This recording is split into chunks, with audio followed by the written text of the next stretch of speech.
Di sini akan dipaparkan tentang logika bahwa Yaman yang dimaksud oleh Nabi Muhammad sallallahu alaihi wasallam adalah Nusantara. Kenapa Nusantara? Karena Yaman itu bukan Arab, ya. Yang dipujikan di akhir zaman itu adalah Yaman, Syam. Kalau Khurasan itu kan juga maknanya timur itu. Khurasan itu timur juga maknanya.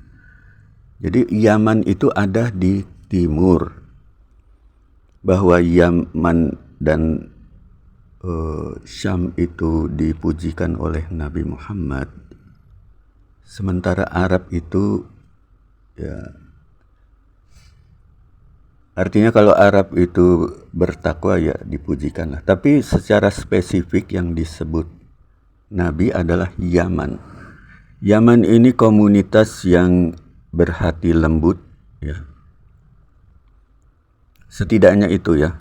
Selebihnya silakan baca hadisnya. Kenapa Nabi begitu bersuka cita ketika penduduk Yaman menerima Islam dalam sehari? Oleh karena Sayyidina Ali diutus ke orang Yaman. Jadi sebelumnya kan Khalid bin Walid diutus itu dalam waktu lama sekitar 6 bulan, ada yang nyebut 8 bulan itu berdakwah tapi tidak ada respon. Tapi begitu Sayyidina Ali diutus, dalam tempo yang sesingkat-singkatnya itu penduduk Yaman menerima Islam. Komunitas Yaman ini komunitas Ibunda Siti Aminah, ya. Jadi kenapa Nabi Muhammad pernah menyebut dirinya sebagai orang Yaman, yaitu karena ibunya berasal dari Yaman. Dan kalau Nabi Muhammad menyebut dirinya Arab, karena Arab itu kan istilah nasionalisme, ya, terdiri dari berbagai etnis, suku, bangsa, itu membentuk nasionalisme Arab, ya. Di situ konteksnya kalau Nabi mengaku sebagai Arab. Cuman Yaman, Syam itu bukan Arab. Ya, kita tilik dulu istilah Syam, ya. Syam itu kan baru dimulai oleh Muawiyah. Dinasti Umayyah itu yang memulai istilah Syam yang dinisbatkan ke kawasan Kanaan, itu sekitar Israel, Palestina, Lebanon, Syria. Itu istilah yang dibuat-buat berarti itu. Syam sudah ada istilahnya di zaman Nabi, begitupun Yaman. Tapi kan kalau sejarah diacak, ya jadi acak kadut. Bagi yang membaca buku sejarah jadi mencong itu. Ya, bisa jadi karena ada great research di masa lalu, ya. Penulisan sejarah ulang dengan mengacak-acak istilah, ya. Tapi memang Syam itu bukan di sono. Artinya gugurlah kalau mengatakan Syam itu Arab, ya. Kalau Yaman bagaimana? Yaman itu kan di selatan, ya. Selatan dari Kanaan. Nabi Ibrahim ketika itu memerintahkan putra-putra dari Siti Hajar dan Siti Keturah untuk hijrah, berpindah ke timur. Jadi semua keturunan Nabi Ibrahim yang berasal dari Siti Hajar dan Siti Keturah ada di Nusantara. Tidak ada interpretasi yang lebih sahih kecuali Nusantara. Karena agama Abrahamik itu ada di Nusantara. Termasuk juga di Filipina, ya, itu kan agama Abrahamik, ya. Jadi ketika Ismail dan saudara-saudaranya dari keturunan atau anak-anak keturah itu pindah ke timur, maka cerita tentang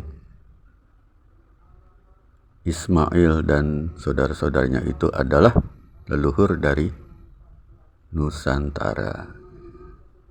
Kenapa bukan Yaman? Karena di antara keturunan Keturah ada yang bernama Saba.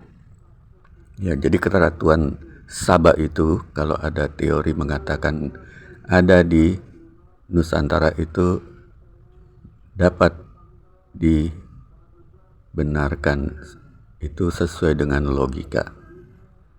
Jadi kalau Yaman itu pertama bukan ke timur, itu ke selatan, itu Yaman yang selama ini kita kenal bukan Yaman yang dimaksud oleh Nabi Muhammad ya. Yaman yang dimaksud oleh Nabi Muhammad adalah berada di lokasi timur.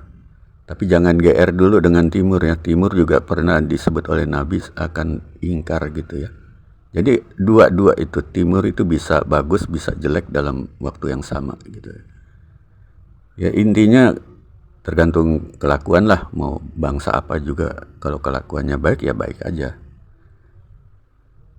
Itu Yaman ini dia mempunyai karakteristik yang oleh Nabi disebut sebagai saudara, atau bahkan dirinya Nabi ya menyebut sebagai orang Yaman. Bisa disinyalir Yaman itu berkaitan dengan Yawan ya. Yawan itu orang Jawa itu orang Nusantara. Mau disebut Jawa, mau disebut Sunda, mau disebut Melayu, itu pokok mengacu pada kepulauan Nusantara. Yawan kenapa jadi Yaman? Diprediksi atau dihipotesiskan itu imigran dari Nusantara kalau ke Timur Tengah ya. Dari Yawan tinggal diganti aja, M-nya dibalikin aja jadi Yaman gitu. Aslinya Yawan. Dan kawasan Yawan ini, Nusantara ini kan kawasannya Nabi Adam alaihi salam, dan Nabi Adam alaihi salam ini dimuliakan oleh Allah Subhanahu wa taala. Jadi keturunan dari Nabi Adam yang original itu dimuliakan karena gennya masih gen asli gitu ya. Beda dengan penyusupan dari katakanlah Homo sapiens, Homo erectus, itu bisa aja menyusup ya. Sebaliknya kalau ada keturunan dari Lemuria kemudian menikah dengan keturunan Nabi Adam, ya akhirnya yang dinisbatkan adalah mereka keturunan Nabi Adam. Itu memang ini ya alamiah ya, kalau ada tokoh yang lebih dianggap lebih mulia dibanding sebelumnya, maka orang lebih cenderung untuk menisbatkan kepada leluhur yang lebih mulia gitu kan.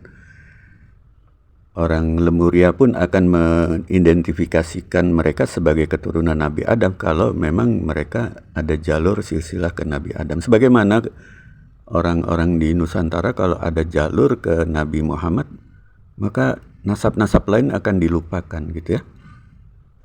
Entah itu jalurnya siksak dari jalur perempuan terus ke laki-laki, perempuan lagi laki. Pokoknya jurusannya ke Nabi Muhammad, itu mereka akan merasa bahagia kalau mendapati bahwa silsilah mereka nyambung. Ini terlepas dari patrilineal atau matrilineal ya. Pokoknya apapun itu, patrilineal atau matrilineal atau gabungan keduanya, selama nyambung ke Nabi Muhammad, maka orang Indonesia akan lebih bahagia kalau mendapati mereka itu bersambung ke Nabi Muhammad. Jadi nasab-nasab lain itu akan hilang dan dikembalikan kepada yang dianggap paling mulia, yaitu Nabi Muhammad. Dan memang selama ini memang Nabi Muhammad yang paling mulia. Jadi begitu, kalau orang Yaman ini adalah orang Indonesia dan banyak yang tidak mengetahui, maka tata logika ini menawarkan bahwa Yaman adalah kalian juga, cuman harus disesuaikan dengan kriteria dari yang disabdakan oleh Nabi Muhammad. Silahkan cocokkan sendiri. At least kalau Anda punya jiwa yang halus lembut, itu Anda bagian dari Yaman yang notabene keturunan Nabi Adam yang ori. Try this at home.